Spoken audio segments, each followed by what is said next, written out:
Dear Papa Dudut, sa lahat po ng mga nakatutok ngayon, huwag pong kalimutan mag-like, mag-share at mag-subscribe. Maraming salamat po sa inyong lahat.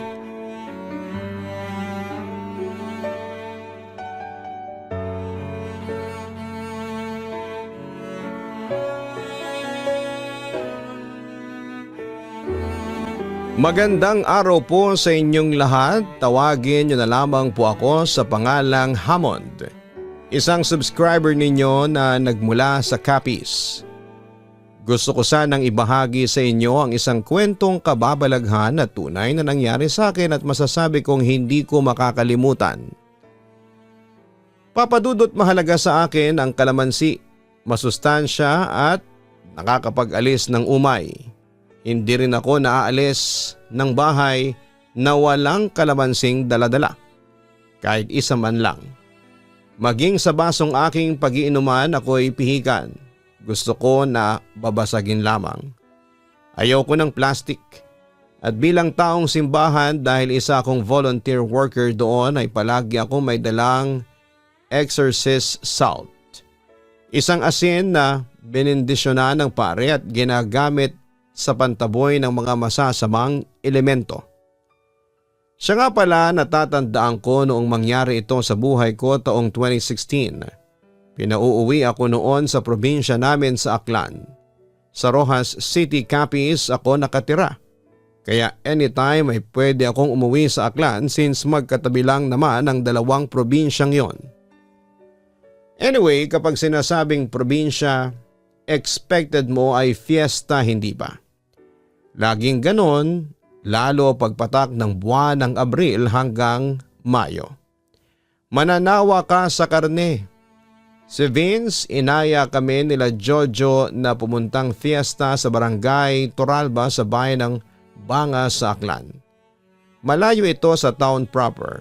Malayong malayo dahil sa wala naman akong ginagawa ay sumama ako. Tawanan kami sa daan kasi nga ang layo. Kahit kumain kami ng pagkarami-rami ay matatagtag din pag uwi namin. Lubak kasi yung daan saka malayo nga. Pagdating namin ay pinakain na kami ng tropa namin. Nakaugalian ko na. Pag kumakain ako sa isang bahay ay uunahin kong uminom ng tubig. Pipili ako ng babasaging baso o kaya cup. Ipapailalim ko ang isang kamay ko doon. Saka ipipihit ko pakaliwa pakanan yung baso. Pag nabasag kasi ibig sabihin ay may lason. Hindi ko na kasi matandaan kung sa kanan ba o kaliwa kaya both ways ko ginagawa. Turo sa akin yon ng pinsang kong si Kuya Ramil. Ganon kasi siya. Nakaugalian na rin niya. Turo naman sa kanya ng lolo namin na hindi ko na nakagisnaan dahil namatay na ito bago pa ako pinanganak. So ayun naman, hindi naman nabasag yung baso. Isa pa ay tropa namin yung nag-imbita. Pero kasi nakasanayan ko na nga, mismong sa bahay namin ay ganun ako. Pagkatapos kumain ay pumunta kaming basketball court sa barangay nila. May sayawan, party-party, tawa kami ng tawa nila Jojo kay Vince. Kasi ay may sinasayaw siyang babae. Masyadong maarte at parang diring-dire sa tropa namin. Noong natapos, naglakad kami pauwi sa kanila. Maliit lang yung baryo, magkakakilala ang mga tao. Fiesta pa man din kaya halos lahat ng dayo gusto nilang kumain sa bawat bahay. Nakangiti kaming tumatanggi pero may isang matandang babae yung mapilit. Kahit yung tropa naming taga roon ay hindi na makatanggi. Kaya sabi ni Vince ay pagbigyan kasi nakakahiya naman. Yung bahay noon ay nasa gitna ng bukid, halatang bago pa yung bahay at hindi pa tapos kasi may palitada. May mga tanim na kalamansi doon sa may papasok. May 2 bahay pang mararaanan bago yung bahay nun. Natuwa ako doon sa mga kalamansi kasi ang lalaki. Nabitas ako ng 4, iisa kami. Nauna yung matanda, ang bilis niya na maglakad. Binigay ko isa-isa sa kanila yung kalamansi. Para saan to? Sabi ni Vince. Gamitin mo lang itong kalamansi bago ka kumain, sabi ko sa kanya. Paano kung adobo ang handa? Hindi naman pinapatakan ng kalamansi yun eh, ang sabi pa ni Vince. Baka karne ng tao yung ipakain sa atin. Just in case lang. Patakan mo ng kalamansi ang pagkain bago mo lantakan. Natatawang paalala ko sa kaibigan ko. Umiling-iling lang si Vince ng mga sandaling yon. Samantalang kalamansi ay turo naman sa akin yon ng tsuhin ko. Pero mas nakasanayan ko yung sa may baso. Kwentuhan kami habang nasa daanan yung tropa namin si Jim Rod. Sabi niya yung matandang nagtitinda raw yon ng bagoong sa may bayan. Matagal na raw kasing edad ng lola niya. Yung lola niya ay buhay pa naman pero bedridden na.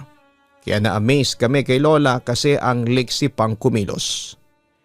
Pagkarating doon sa bahay ng matanda, pagkaupo namin sa mesa ay tumawag yung mama ni Jim Rod. Tinanong kung nasaan kami. Hinahainan kami nung anak nung matanda ng pansit. Sinabi ni Jim Rod na sumaglit lang kami doon sa bahay ng matanda.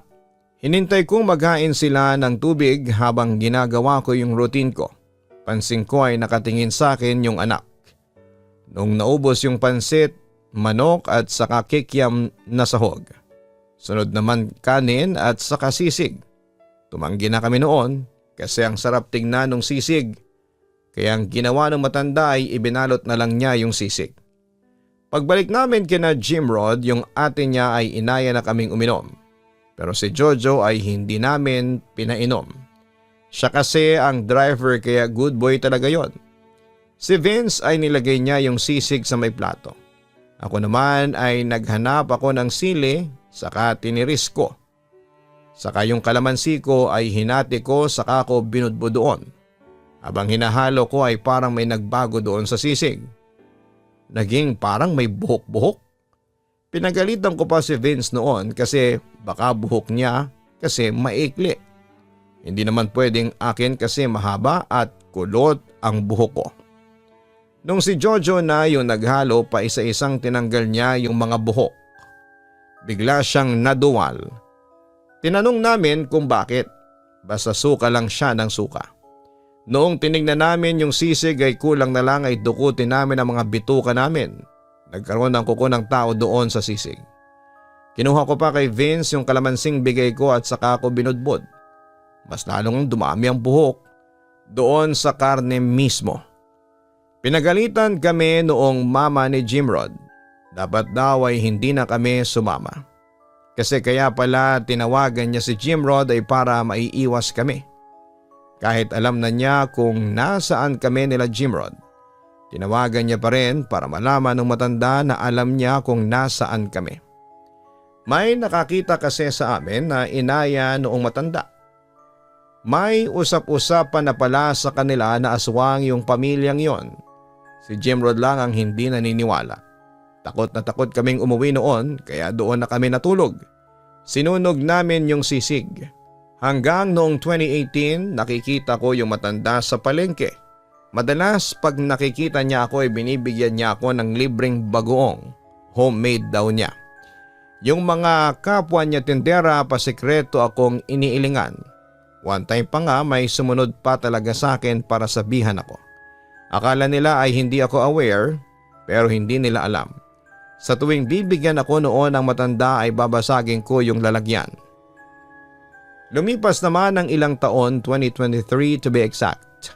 Pumunta ako noon sa Metro Manila dito sa Quezon City para magtrabaho. Napasok ako sa isang call center dito sa EDSA. Nung yung isang kateam ko ay nag-aya sa kanila, doon na lang daw kami mag-lunch sa kanila. Sige naman kami. Sa may Caloocan sila, dapat ang mangyayari ay doon na rin kami matutulog bago yung pasok namin kasi masyado ng hassle pag uuwi pa kami ng kanya-kanyang bahay. Ay na nga papadudot, hindi pa tapos magluto noon nung dumating kami. Inom muna ng soft drink at saka kain ng biscuit. So dahil nga sa nangyari ay lagi ko nang dala-dala ang kalamansi at nagkataon na may dala din akong exorcist salt. Dahil kagagaling ko lang doon sa simbahan, ginagawa ko pa rin yung sa may baso. Samantala may isang katim na nakahalata na yung mannerism ko sa may baso ay ginagawa ko. Kaya kinuwento ko sa kanya lahat-lahat. Naghain yung tatay noong nag-imbita. Si Francine ng kinilaw na karne. Nakakita na ako ng ganon pero nagtataka ako noon kung bakit mamula-mula yung karne. Galing kasing probinsya namin yung karne. Native na baboy kaya ganyan, sabi nung tatay. Gusto ko sanang sabihin na opo, alam ko po ang itsura ng native na baboy, maitim, maliit. Pero dahil sa hindi pa ako nakakakita ng native na baboy in chopped meat, kaya tumango lamang ako. Anyway, naikwento ko rin sa tatay ni Francine na kapag nakakakita ako ng native na baboy sa gabi ay binabato ko kahit nasa kulungan. Mukha kasing aswang. Ako kasi ay hindi ako fan ng kinilaw na karne. Kung kinilaw na isda yun ay uubusin ko pa. Pero wala. Ayoko talaga ng niluto lang sa suka o vinegar ang karne. Yung dalawa naming kasamang lalaki ay kumain sila. May mga bisita rin na iba bukod sa amin. Napapwesto kami sa may gilid ng bahay. Pahaba yung mesa. 6 kami, pang 7 yung si Francine. Hindi niya kami maasikaso kasi marami silang bisita, puno ng tao ang buong bahay. At saka buong bakuran. Yung part na yon ng Caloocan ay mapuno basta parang nasa probinsya ka rin lang. Nung naghain na ng kanin at saka ulam ay una kong tinirada yung inihaw na isda. Nang hingi yung isa naming kasama kay Francine ng kalamansi para sana'y ilagay sa may toyo ng sausawan. Pero wala daw. Kaya ako sabi ko ay meron ako. Bigla na lang umalis si Francine at ang sabi ng isa pa naming kasama ay na-offend ko yata. Girl Scout daw kasi ako masyado. Wala talaga sa isipan ko na may mangyayaring hindi ka nais-nais. Siyempre mababait naman sila. Lalo na si Francine. Ako yung parang bunso sa grupo, siya naman yung umaalalay sa akin noong bago pa lamang ako. Pero kasi out of habit na yung ginagawa ko, nakasanayan ko na nga. Kahit nga mama ko ay pinapagalitan na ako kakaganon ko. Sino daw ba yung maglalason sa akin sa sarili naming pamamahay? Ultimong kahit sa fast food ay pinapatakan ko ng kalamansi yung kinakain kong burger. Yun na nga. Noong nag-decide ako na karne naman ang kainin ay tinuso ko ng tinidor yung kalamansi. Saka ako sinandok yung ulam at binudbud ko doon. Tanghaling tapat ay nagsitindigan ang mga balahibo ko sa katawan. Adobo yung sinandok ko at mukhang masarap noong una pero nanilimahid na bigla. Naalala ko na may dala pala akong exorcist salt kaya dinukot ko yon sa bulsa ko. Binuksan ang plastic ng exorcist salt at nagbudbud ako ng asin sa pagkain. Lalong lumabas ang pagkadugyot ng adobo. Doon na nga ako naduwal. Busy yung iba sa pagkain kaya yung katabi ko lang ang nakapansin. Dapat ay magwawala na siya pero pinigilan ko. Pinaghanap ko siya ng pwedeng paglagyan ng sinandok ko. Ang nahanap niya yung baunan niya ng tubig. Doon namin nilagay. Saka ko pinatago sa kanya. Gusto ko nang magsuka-suka noon. Kasi sarap na sarap yung mga kasama namin. Kakapigil ko ay nagawa ko naman kahit papaano. Pero yung katabi ko ay hindi na niya kinaya. Nagsuka siya ng nagsuka. Ako ang humagod sa likod niya. Huwag kang mag-OA kung gusto mo pang umabot kinabukasan. Bulong ko. Kasi hindi ba malay ko ba kung anong pwede nilang gawin sa amin pag nalaman nilang alam namin. Dahil doon sa pagsusukan niya ay nakapagdahilan kaming dalawa na kunwari ay magpapa-ospital siya. Pinapaiwan pa ng mama ni Francine yung iba sa amin kasi ay marami pa daw pagkain. Pero mabuti na lamang at nagdahilang nahihiya sila. Sumama na sila sa amin. Nung nakarating na kami sa amin ay doon kami tumuloy, pinakita niya yung nasa lalagyan ng tubig. Habang tumitili, nagsusuka-suka sila. Grabe Papa Dudut. Gusto nilang iwasan na namin si Francine pero naisip ng isa naming kasama na si Willie na huwag kasi baka makahalata. Hayaan na lang daw. Pero yung iba kung pwede lang lumaklak sila ng dishwashing liquid ay ginawa na nila. Matunaw lang yung karne sa tiyan nila. Pinagpasalamat nila na hindi sila nakakain ng dinuguan. Ang sabi kasi nung nagtanong kami ay may certain food na ipapakain sila sa iyo para maging katulad ka na nila. Kadalasan ay lamang loob ng tao na dinasala nila. Noong pumasok na kami sa trabaho ay nakasalubong ko si Francine. Hindi ako nagpahalata na alam ko na ang sekreto niya at ng pamilya niya. Kaya binati ko siya at sabay pa kaming nag-break noon sa pantry. Habang nagkakape kami ay may sinabi siya sa akin na siya kong kinagulat. Sabi ni Lola, may dala ka raw kakaibang asin nang pumunta ka sa bahay namin. Aniya. Bigla kong naalala yung tinutukoy ni Francine noong nasa bahay kami ay meron ngang matandang babae ang panayang tingin sa akin pero hindi ko yan masyadong pinansin sa sobrang dami ng bisita sa kanila. Anong kakaibang asin? Yung exorcist salt ba ang tinutukoy mo? Balik ko sa kanya. Exorcist salt palang tawag dun. Patangot-tangong wika ni Francine sa akin. Volunteer kasi ako sa simbahan namin at yung parish priest namin isa ring exorcist at yung asin na dala ko ay palagi ang madalas gamitin pantaboy sa mga aswang, parinig ko. Nakita ko namang napalunok si Francine at parang hindi naging komportable ng mga sandaling yon. Tapos ay umalis na siya. Simula noon ay hindi na niya ako nilapitan o kinausap. At kapag nagkakasalubong kami ay iniiwasan na niya ako, Papa Dudut. Samantala ibabahagi ko rin sa inyo ang naikwento sa akin ng pinsan ko, si Kuya Hornel. Isa siya doon sa mga nag-iespalto ng kalsada. Nagpupunta sila sa iba't ibang lugar sa bansa. Yung dalawang experience ko ay naikwento ko sa kanila. Yung iba ay tinawanan lang ako, pero siya at saka yung dalawa ko pang pinsan ginagawa na rin yung tuwing mapapasabak sila ng kainan sa ibang lugar. So ganun nga, last night na nila doon sa may lugar na yon. Yung boss nila ay binilinan sila na pagkarating pa lamang nila doon na laging magdala ng sarili nilang tubig.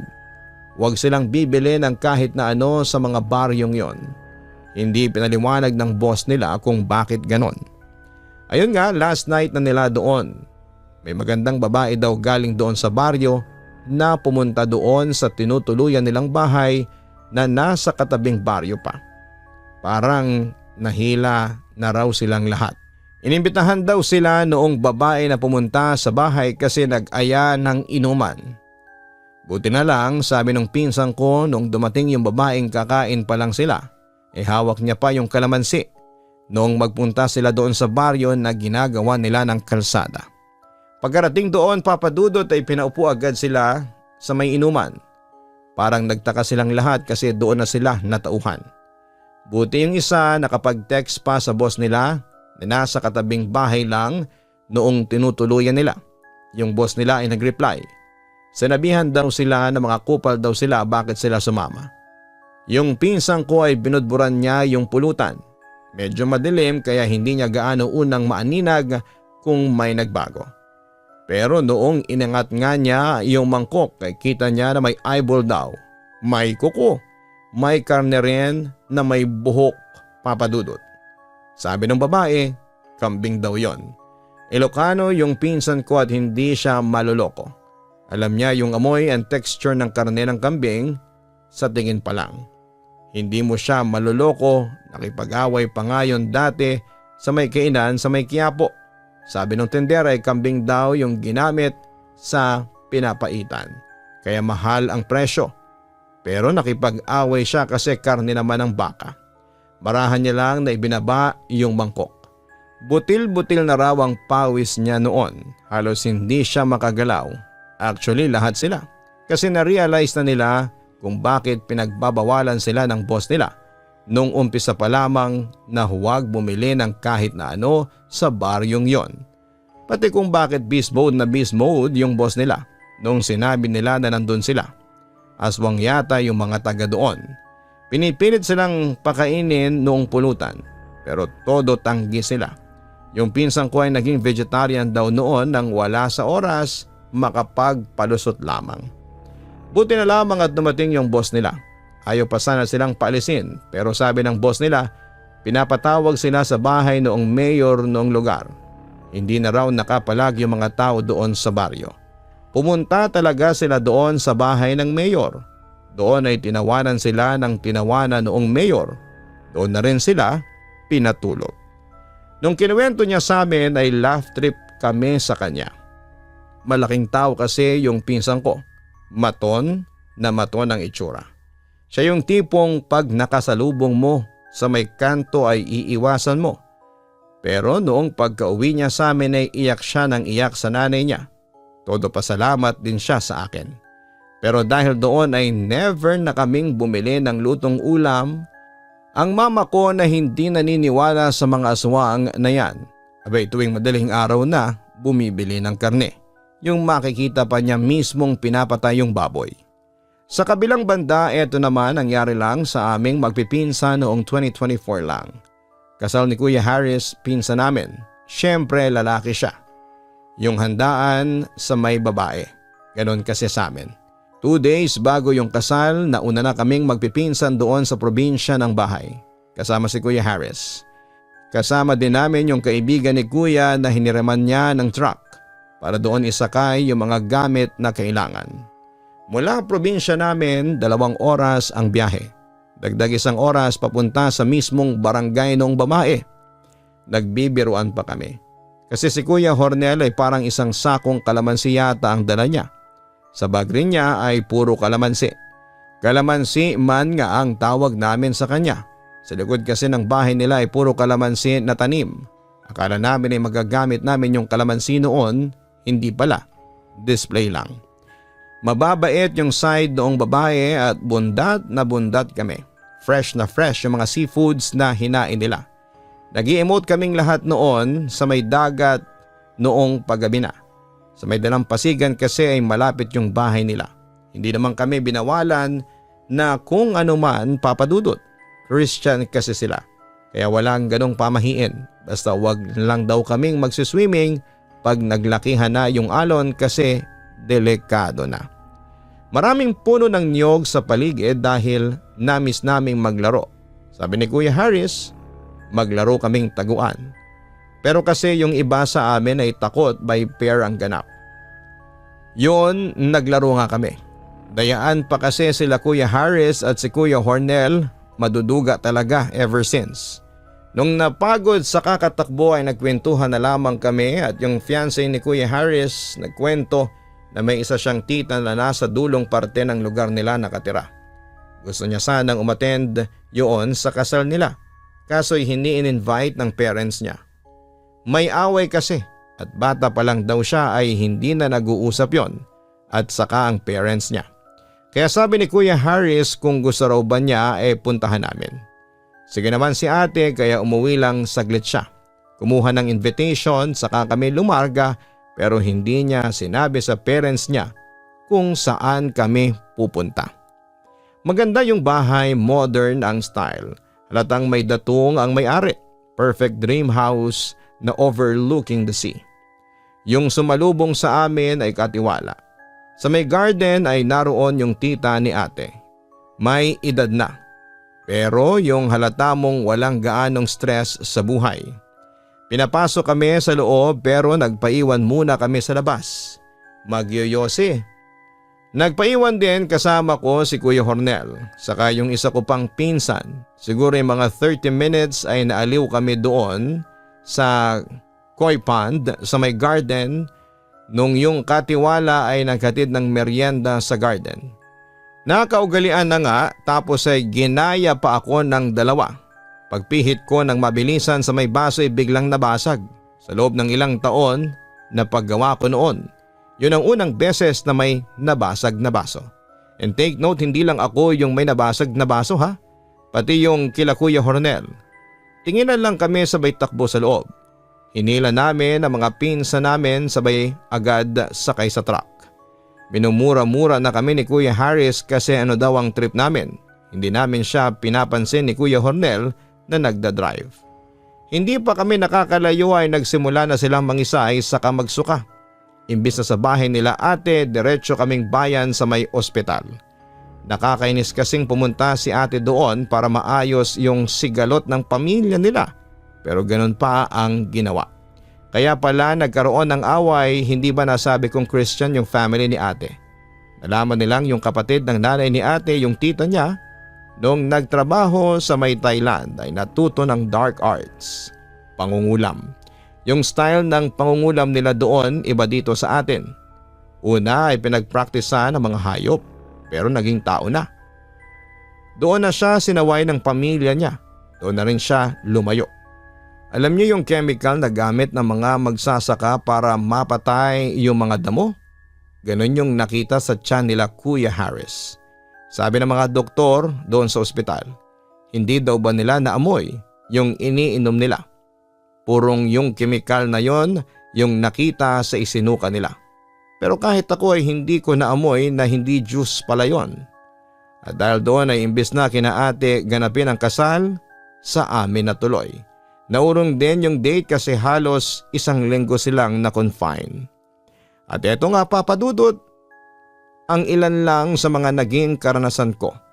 Kaya palagi talaga akong may baong kalamansi at exorcist salt sa bulsa. Hindi naman sa pagiging praning pero parang safety measure na rin po yon. At para hindi ako mauwi sa pagiging biktima ng mga aswang o ng mga mangkukulam.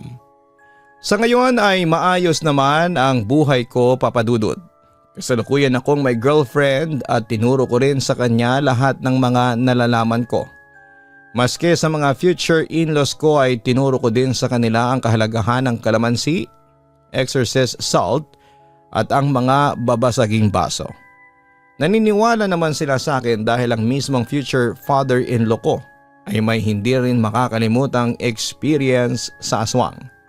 Kaya gustong gusto nila ako para sa anak nila. Dahil marami akong alam na pangontra at syempre mabait naman ako at responsableng boyfriend kaya botong-boto sila sa akin. Dito ko na po tatapusin ang sulat ko. Muli ay maraming salamat at magandang araw po sa inyong lahat. Lubos na nagpapasalamat, Hammond. Maraming salamat kay Hammond sa pag-share mo ng iyong kwento sa aming programa. Marami sa atin ang hindi naniniwala sa mga aswang, kulam at iba pang mga elemento. Pero kahit na hindi naniniwala ay walang masama kung makikinig tayo sa mga payo sa atin ng mga kaibigan o kamag-anak o kapamilya natin. Wala ring mawawala sa inyong sakaling makagawian ninyo ang pagpatak ng kalamansi sa mga kinakain ninyo o ang pag-ikot sa babasaging baso o pagbudbod ng asin sa anumang bagay. Malay kasi natin baka nga ang paniniwalang ito ang siyang magliligtas pala sa atin sa kapahamakan. Sa kabilang banda dito rin papasok yung kasabihan na huwag basta-bastang magtitiwala sa mga tao lalo na't hindi ninyo masyadong kilala. Hindi naman sa pagiging rude o bastos. Pero syempre hindi natin alam kung ano ba talaga ang totoong pakay sa atin ng taong lumalapit sa atin. Oo, maging friendly tayo pero palagi tayong mag-obserba sa ating kapaligiran. At kung may masama kang kutob sa taong lumapit sa iyo ay huwag mong pilitin ang sarili mo. Lumayo ka na kaagad sa kanya at dapat ay matuto tayong makiramdam sa bawat galaw o sinasabi sa inyo ng taong kaharap ninyo. Nang sa ganon ay hindi kayo maluloko o mapapahamak.